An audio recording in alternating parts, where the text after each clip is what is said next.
Kokenauer. I want to tell you a story about God's amazing grace.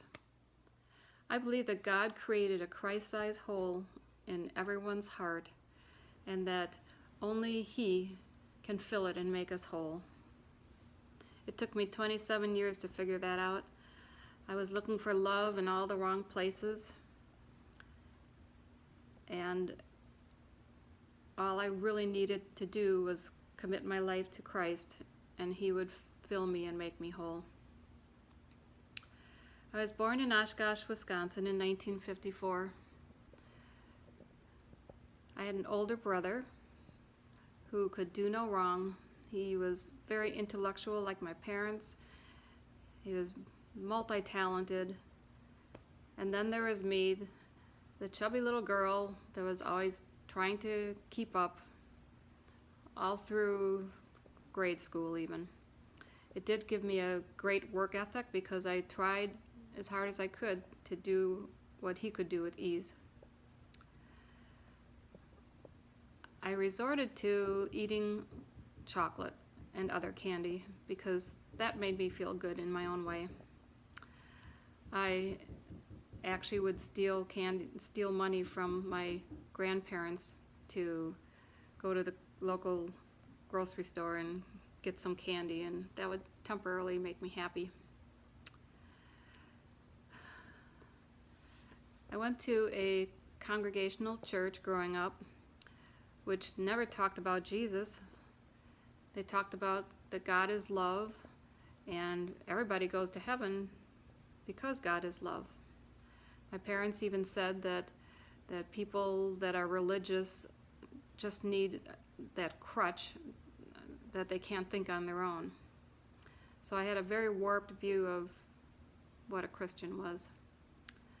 My parents were also very strict when it came to dating. So while all my friends were out doing things and having fun, I was home studying because there was nothing else to be doing.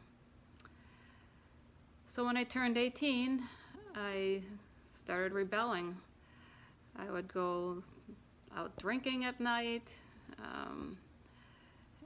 messing around with guys, just making one poor decision after another.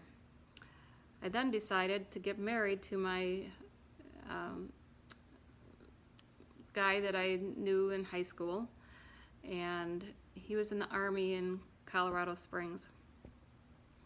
That marriage only lasted 16 months because he was physically abusive, and I just could not handle that kind of a life.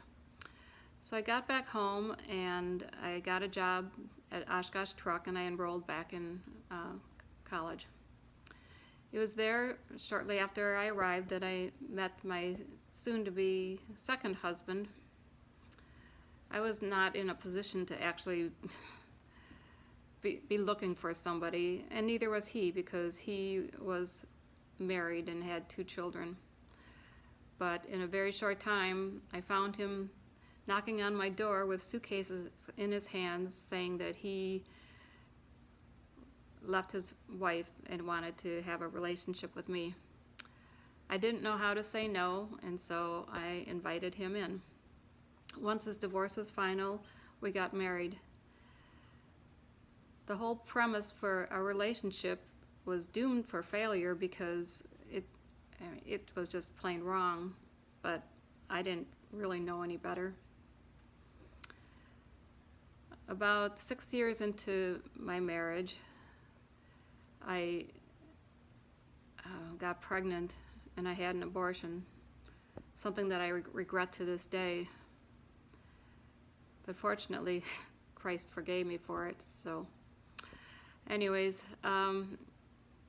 shortly after that, I wanted to get a divorce, and that's the reason why I did not keep the baby, was I thought I cannot be stuck in this relationship. Again, very faulty thinking. But it was approaching his birthday, and so I wanted to do one more thing for him. And I said, "What would you like for your birthday?" And he told me, "I want you to come to church with me." He had started attending a few months before that a Baptist church, which in my mind I thought, yep, my parents were right. He needs that crutch. Well, I did attend, and I kept going back for a number of weeks, and I just found the people to be so real and so loving. And within a short time, I gave my life to Christ. I got baptized and became a true believer. Of course, my parents thought I was crazy, so once again, I was failing them, but that's okay. We stayed married, had 3 children, but it was still very difficult. He was very insecure, and he had tons and tons of rules, and we did not know how to communicate with each other. But with God's love, he helped me through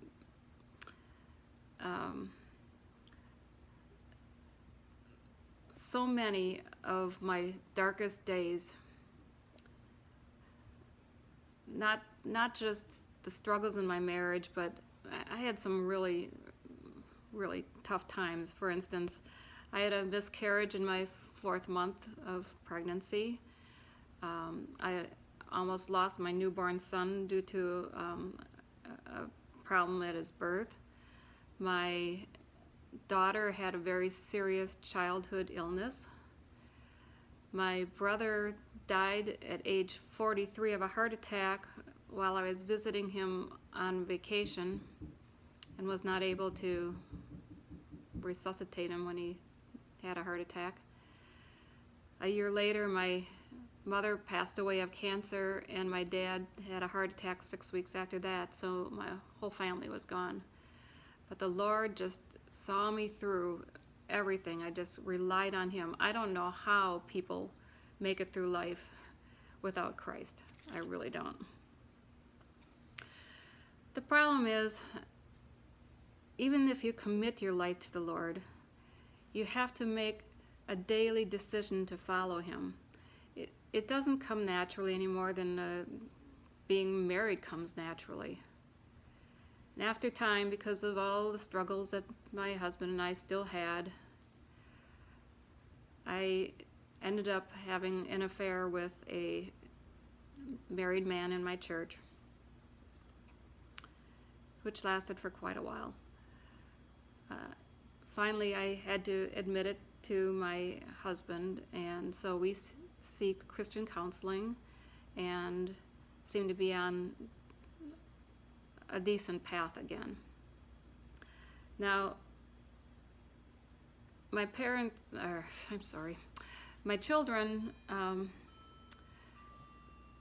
weren't really aware of all the struggles in our marriage, because our way of communicating would be not to communicate when we were upset with each other, which was a lot.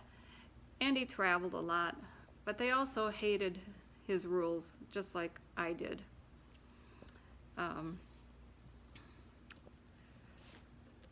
So in 2002, we moved to Florida, bringing my grandmother with me. And that's when I started at First Presbyterian Church.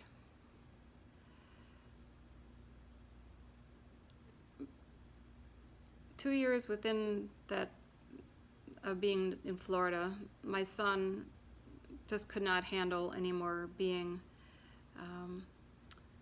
at home, and he told me that he would run away if we didn't move away.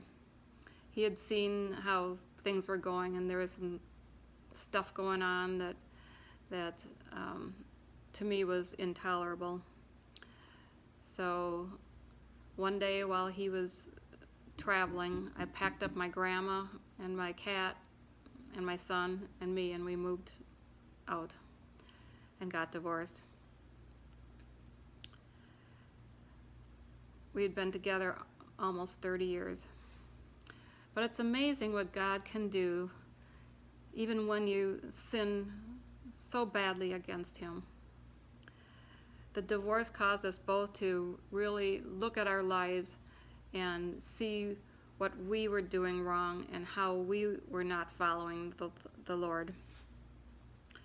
And we're now in a better place with each other than we have been probably all of our lives. He's now my friend.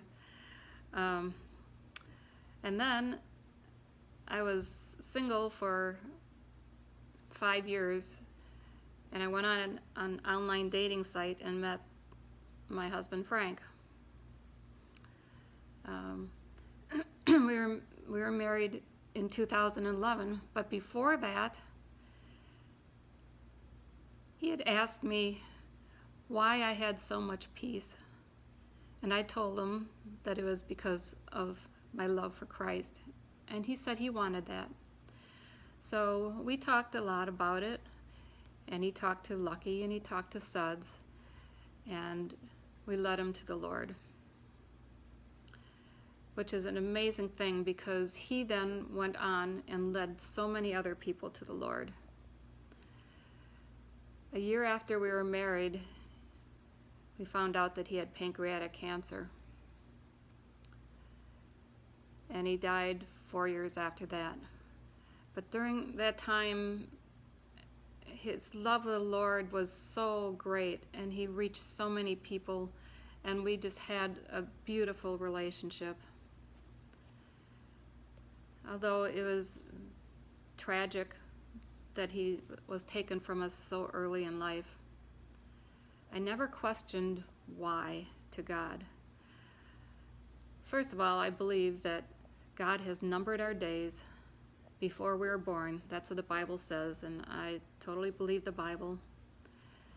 So there are questions that we won't get the answers to on earth. Maybe God will tell us someday in heaven, but ours is not to question it. He has a perfect will for all of us, and I believe that. So I just continue to trust and obey him.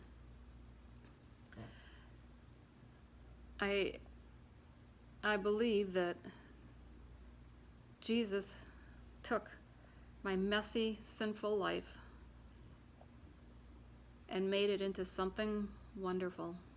I am so blessed. I have 3 children, they're wonderful spouses, 6 grandchildren, my amazing job as the administrator of the church, my church family, my health, you name it. I am totally blessed. And I have found the love that I really need that was there all along, Jesus Christ. And I am joyful because God is my rock. I trust him completely, and I will never take my eyes off of him again. Thank you for listening.